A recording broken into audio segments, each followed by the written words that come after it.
అర్థమే కావడం లేదు. సమాజం ఎక్కడ సమాజం మన పాపం చూడడానికి బట్టలు వేసుకున్నప్పటికీ కూడా జూమ్ చేసి మరీ చూస్తున్నారు. ఏంది అర్థం కాదు.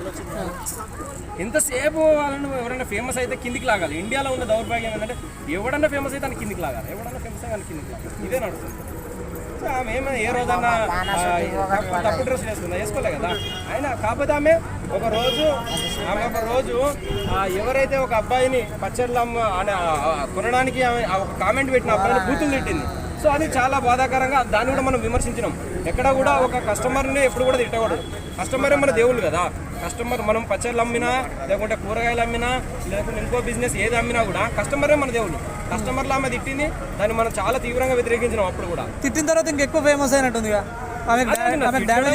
ఆమె కూడా సారీ చెప్పింది, తప్పైంది అన్నది. నేను అది చాలా మంది ఇట్లా నన్ను తిట్టేసరికి నేను పర్సనల్ ఎమోషనల్ అయి తిట్టాను తప్పించి వేరే ఏం లేదన్నది.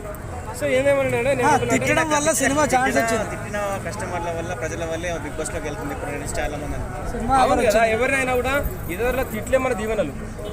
ఎన్ని తిట్టినా వాళ్ళ తిట్లే మన దీవెనలు. చాలా మంది అనుకుంటారు పెయింటింగ్ స్టార్ గాడు ఏంద్రా తలకే కొట్టుకుంటాడా అని అనుకుంటారు. కానీ మనం తిట్టే తిట్లే ఆయనకు ఆశీర్వాదాలు అయితే కదా. చాలా మంది